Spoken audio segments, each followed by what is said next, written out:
Alright, so if you're following along in a guided notes packet, I first just want to make you aware of a couple of typos that I have. So where it says intersection, I believe your guided notes say or, so cross that out and replace it with and.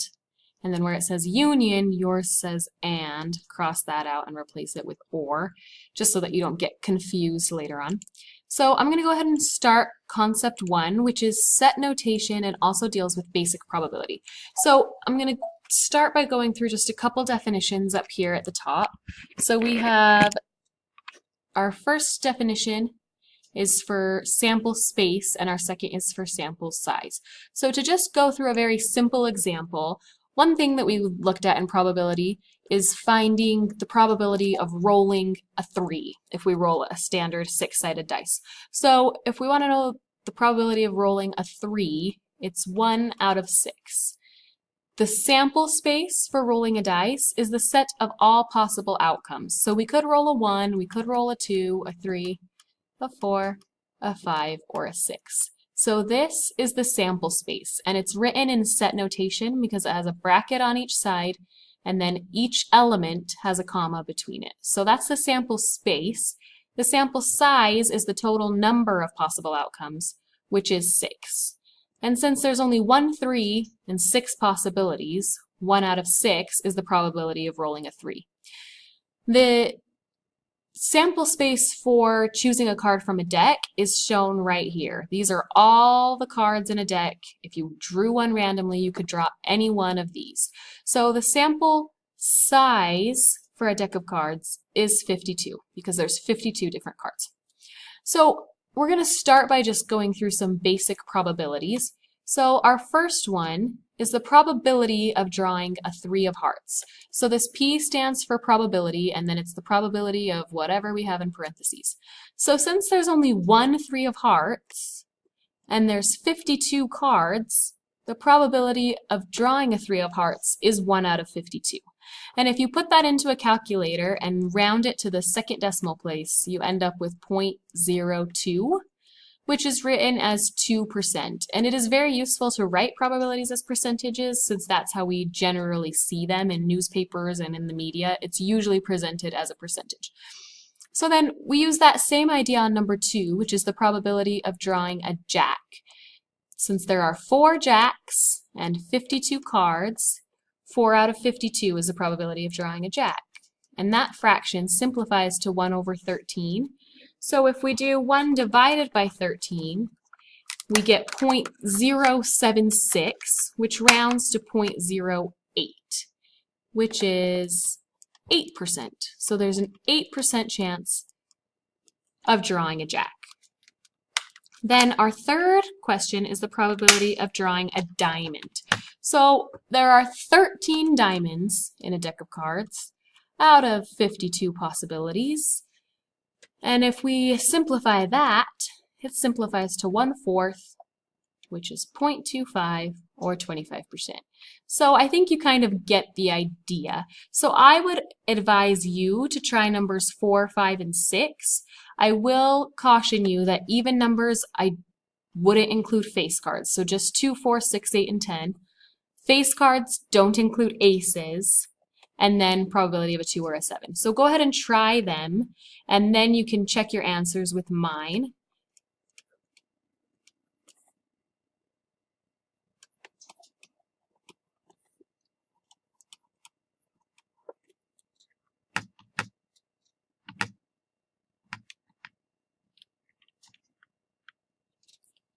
So we have 38% is the probability of drawing an even number.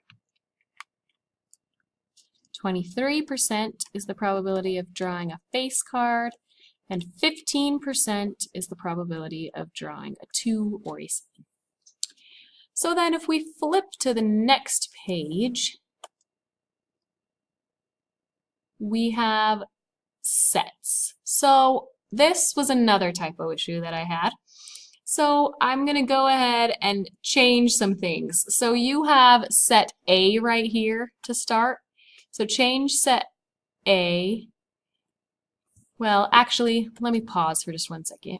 All right, so I just went back and switched it to how it looks in your note packet so you don't get confused as I change things. So set A, we're also going to call set E. So it's going to be called E and A. Set B, we're also going to call set F. Set C, we're going to also call set G. So again, that was just a typo issue for me. So we're going to go ahead and list our sample space and each of our sets, and they're described within. So the sample space is the numbers 1 through 20. A or E is the odd numbers. B or F is the even numbers. C is the multiples of 5 that are less than 21, and D are the prime numbers. So I'm going to pause while I list those so you don't waste time just watching me list them, and then you can go ahead and just copy them down. Okay, so now we have all of our sets listed out. So we're going to go in and talk about 4 different symbols and what they mean. So this is our first symbol, and it's defined on the front page of your notes, and it means subset. So we're wondering if B is a subset of A. So I'm going to make a couple of example sets just to show you what this is talking about, and then we'll do it with our actual sets. So let's say A is just the numbers 1, 2, and 3. And set B is the numbers 1 and 3. When we're asked a question, is B a subset of A, we're asking, is every number that's in B also in A? So since there's a 1 and 3 in B, and there's a 1 and 3 in A, the answer would be yes. So now we're going to look at that in regards to our sets that we have written out. So set B is right here. It's all of these even numbers. And it's asking, is B a subset of A? So are all of these even numbers in this odd number set? And obviously the answer is no, because none of these numbers are in this set, so that can't be true.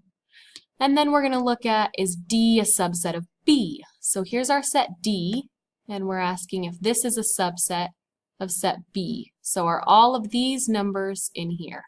Well, the 2 is in there, but none of the other numbers are in there, and they all have to be in there to be considered a subset. So again, the answer is no. And then set D, is that a subset of A? So are all of these numbers in A? Well, if we start on this side, the 19 is, the 17 is, the 13 is, the 11 is, the 7 is, the 5 is, the 3 is, the 2 is not. So because that 1, 2 is not, we still have to say no. If that 2 wasn't there, then we'd be able to say yes. So that's our first definition, is subset. The second definition is what we call a union. So let me flip through to a blank screen. So our union is what it looks like right here on number 4. It's a U symbol. And the union means the same thing as or. So by saying what is D union E, we're saying what is in D or in E. So set D was our prime numbers. And set E, let's check to make sure, I believe is our odd numbers. Yeah, so set E is our odd numbers.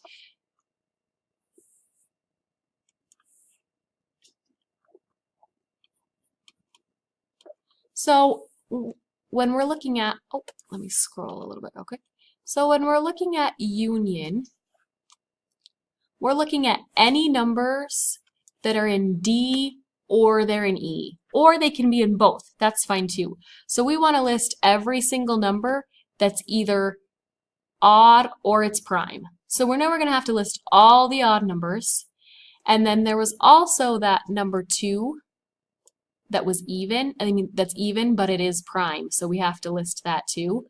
The rest of the numbers were already odd. All the other prime numbers are already odd. So if we list all the odd numbers, then we'll make sure that we include everything. So we're going to go ahead and list all the odd numbers.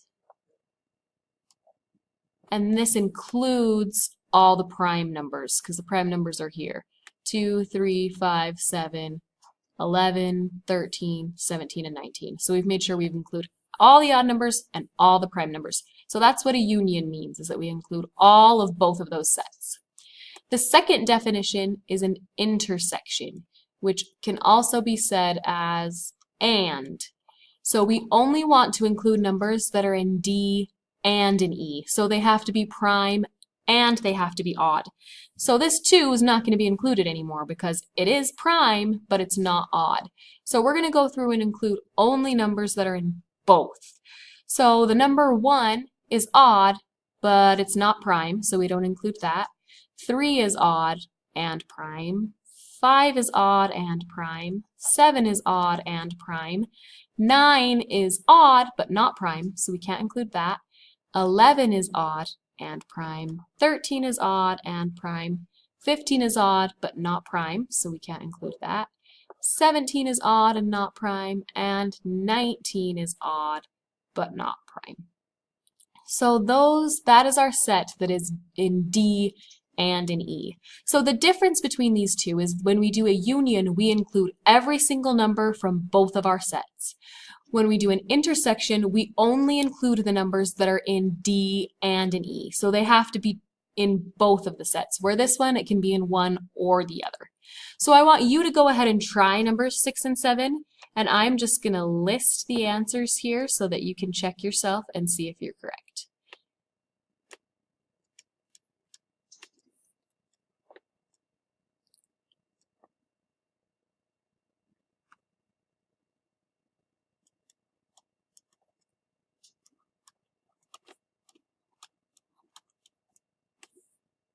One second, that 7 is not included.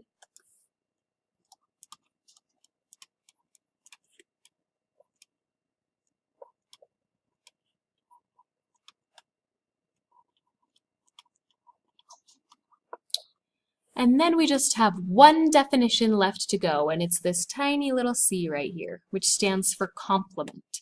Complement means not. So when we're asking for what is D complement, we're asking for what elements are not in D. So I'm going to just quickly rewrite our D set down here where we can see it. Our D was our prime numbers, which are 2, 3, 5, 7, 11, 13, 17, and 19. So when we find D complement, we find all the numbers that are not in D, so that are not prime. So I'm going to include every number that's not in here. So we have a 1, 2 and 3 are there, then a 4, 5 is there, then 6, 8, 9, and 10, 12, 14, 15, and 16, 18, and 20. So that is D complement. Number 9 is asking for E complement. Well, E was all of our odd numbers. So if we list all the numbers that are not in E, so that are not odd, you can just list all the even numbers in a set. The last couple of problems are just asking us to combine some things that we've learned. So we've learned the probability and about unions and intersections. So we're going to kind of combine those two things. So all of our numbers, our sample space is the numbers 1 through 20. So that means our sample size is 20. So this asks for the probability of D, which is our prime numbers. So if you go back up to your set of prime numbers and count them, you'll see you have 8 prime numbers. And there's 20 total numbers. So the probability of you getting a prime number, if you pick any of the 20 numbers by random, is 8 out of 20. And again, we can divide that. So we have 8 divided by 20, and we're left with 0.4, which is 40%. And then G is a similar idea. So G is just those multiples of 5, so there's only 4 of them out of 20, which is 20%. The last two problems, we already can kind of look at how many there are, because number 12 is G union F, which is the same thing as F union G, which you did back on number 7. So if you count all your numbers in your set on number 7, you end up with 12 out of 20, which is 60%. And then on number 13, you already found E intersect G, I believe on number 6, and there was only 2 things in it. So we have 2 out of 20, which is 10%.